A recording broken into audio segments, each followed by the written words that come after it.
Hi friends, आज मैं आपको इस वीडियो के थ्रू एक्सटॉर्शन के बारे में बताने जा रहा हूँ। एक्सटॉर्शन जो सेक्शन 383 इंडियन पीनल कोड में गिवन है, इसको हिंदी में उद्दपन कहते हैं। इसको अगर हम कॉमन बोलचाल में बोलें तो इसको हम बोल सकते हैं जबरन वसूली करना। ठीक है, इस सेक्शन में जो गिवन है वो अब मैं आपको बता रहा हूँ। वो ये है कि एक पर्सन जो कि ए मान लो किसी दूसरे पर्सन को किसी फियर में रखता है। दूसरा पर्सन कौन है? बी मान लो। किसी इंजरी के फियर में उसको रखता है और बोलता है कि तुम अपनी कोई प्रॉपर्टी या वैल्यूएबल सिक्योरिटी मुझे डिलीवर करो, नहीं तो मैं आपको किसी प्रकार की इंजरी पहुंचाऊंगा। अब वो इसको हम बोलते हैं एक्सटॉर्शन। इंजरी कैसी हो सकती है? इंजरी फिजिकल भी हो सकती है, मेंटल भी हो सकती है, रेपुटेशन से रिलेटेड भी हो सकती है और प्रॉपर्टी से रिलेटेड भी हो सकती है। मैं एक्सटॉर्शन को आपको एक क्लासिक इलस्ट्रेशन से समझाता हूँ। सपोज करिए कोई बॉय है और गर्ल है, इनकी कोई प्राइवेट पिक्चर और वीडियो को कोई थर्ड पर्सन बना लेता है। फिर उसके बाद उनसे पैसे डिमांड करता है कि मुझे पैसे या कोई चीज़ दो, नहीं तो मैं तुम्हारी प्राइवेट पिक्चर और वीडियो पब्लिक कर दूंगा। तो यहाँ पे जो थर्ड पर्सन है वो इन दोनों को एक फियर में रखता है और उनसे एक जबरन वसूली करता है। इसे हम एक्सटॉर्शन बोलते हैं।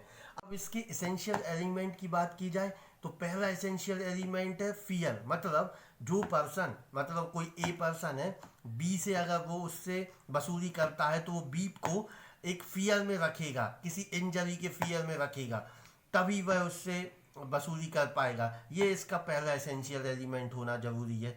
अगर अब दूसरे एसेंशियल एलिमेंट की बात करें तो fear must be one of the injury to him और अदर। मतलब फियर ऐसी होनी चाहिए, किसी इंजरी की होनी चाहिए और सिर्फ उसी पर्सन के लिए नहीं जिससे वो वसूली कर रहा है, किसी उसके इंटरेस्टेड पर्सन से भी वो उसको इंजरी की फियर में रख सकता है। जैसे एग्जाम्पल लें कि अगर वो उसके बेटे को इंजरी पहुंचाने की बात करे तो वो उसके इंटरेस्टेड पर्सन में आएगा। तो ये इसका सेकंड एलिमेंट है। तीसरे अगर एलिमेंट की बात करें तो वो है फियर जो कि इंटेंशनली होना चाहिए, मतलब उसको इंटेंशनली कॉज्ड कर रहा हो, वो तीसरा एलिमेंट है। चौथा एलिमेंट की बात करें, person put in fear induced by offender to delivery any property. मतलब कि वो उसको ऐसे फियर में रख रहा है, उसको इंड्यूस कर रहा है साथ में कि वो अपनी कोई वैल्यूएबल प्रॉपर्टी को या सिक्योरिटी को उसको डिलीवरी करे।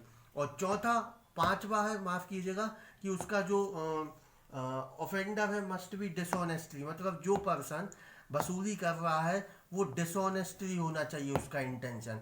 ये इसके 5 एलिमेंट है। अब इसका अगर ओवरऑल मेन एसेंस देखें इस चैप्टर का तो वो ये है, इस सेक्शन का माफ कीजिएगा, कि वो ये है कि सामने वाले को डर में रखकर जबरन वसूली करना। आपको ये वाला पॉइंट याद रखना है कि जो एक्सटॉर्शन होता है उसका जो बहुत ही आम भाषा में बोले कि सामने वाले पर्सन को डर में रखकर जबरन वसूली करना, ये होता है इसका मेन एसेंस। अब इसकी पनिशमेंट की बात करें तो सेक्शन 384 में जनरल एक्सटॉर्शन की जो पनिशमेंट के बारे में दिया गया है वो कितनी दी गई है? 3 साल तक की सजा या फाइन या दोनों। मतलब 3 साल तक की सजा हो सकती है या फाइन हो सकता है या किसी केस में दोनों भी हो सकते हैं। ठीक, सेक्शन 385 में इसमें पनिशमेंट की बात की गई है कैसी? इसमें 2 साल क्यों बात की गई है? इसमें 2 साल की बात की गई है। क्यों बात की गई है? वो ये कह रहे हैं कि putting person in fear of injury in order to commit extortion. मतलब in order to commit extortion, यहाँ पे एक्सटॉर्शन हुआ नहीं है, एक्सटॉर्शन कमिट करने के लिए ये हुआ है। तो उसमें 2 साल तक की सजा और फाइन है और बोथ है। फिर सेक्शन 386 में बताया गया है कि putting extortion by putting a person in fear of death और ग्रेवियस हर्ट। सेक्शन 386 में यहाँ पे डेथ और ग्रेवियस हर्ट करने की फियर से रखा है, इसलिए इसकी 10 साल तक की सजा है और साथ में फाइन भी है।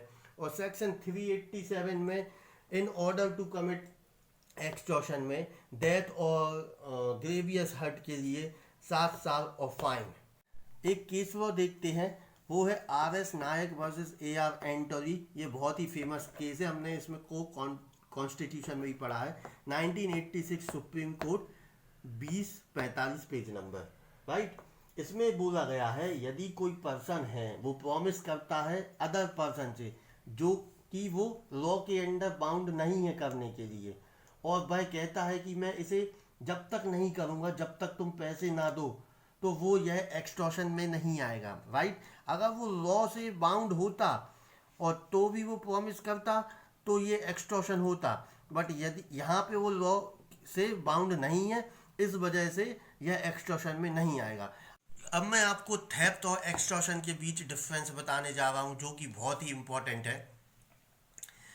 थेफ्ट में क्या होता है, जो प्रॉपर्टी है वो मूवेबल अकेली होनी चाहिए, मतलब सिर्फ मूवेबल प्रॉपर्टी की ही थेफ्ट होती है, राइट, चोरी होती है। बट एक्सटॉर्शन में मूवेबल प्रॉपर्टी भी हो सकती है और इमूवेबल प्रॉपर्टी भी हो सकती है, राइट। सेकंड जो डिफरेंस है थेफ्ट में क्या है, इसका फियर एसेंशियल पॉइंट नहीं है, मतलब बिना फियर के थेफ्ट हो सकता है। थेफ्ट में क्या होता है, बिना बताए लेके आ जाते, तो इसमें फियर का कोई रोल ही नहीं है। बट एक्सटॉर्शन में जो फियर का जो एसेंशियल पॉइंट है वो मस्ट है, बिना फियर के एक्सटॉर्शन पॉसिबल नहीं है। थर्ड पॉइंट देखें तो थेफ्ट में क्या होता है, प्रॉपर्टी को जो मूवेबल प्रॉपर्टी है उसको मूव किया जाता है, तभी थेफ्ट का एसेंशियल पॉइंट कंप्लीट होता है। बट एक्सटॉर्शन में प्रॉपर्टी मूव नहीं होती, इसमें सामने वाला पर्सन खुद डिलीवर करता है, ठीक। फोर्थ पॉइंट ये हो सकता है डिफरेंस के जो थेफ्ट है विदाउट कंसेंट ली जाती है प्रॉपर्टी, मतलब बिना कंसेंट के प्रॉपर्टी को मूव किया जाता है किसी पर्सन से, तभी तो थेफ्ट कंप्लीट होगा। बट एक्सटॉर्शन को कंसेंट ली जाती है, बट वो कंसेंट कैसे ली जाती है, रॉन्गफुली। तो डिफरेंस यही है। आपको ये वीडियो कैसा लगा आपको बताना होगा कमेंट सेक्शन में, और अगर आप ऐसे ही आम भाषा में और वीडियो चाहते हैं तो आप लाइक कीजिए, सब्सक्राइब कीजिए और कमेंट में बताइए कि आपको किस टॉपिक के, चाहे वो सीपीसी हो, चाहे वो एविडेंस हो, चाहे वो आईपीसी हो, चाहे वो किसी भी ज्यूडिशरी रिलेटेड टॉपिक हो, आपको अगर इन टॉपिक के बारे में चाहिए है वीडियो और चाहिए है तो आप कमेंट में बताइए, मैं और अच्छे से और शानदार तरीके से और आसान भाषा में आपके पास वीडियो ले आऊँगा। तब तक के लिए थैंक यू।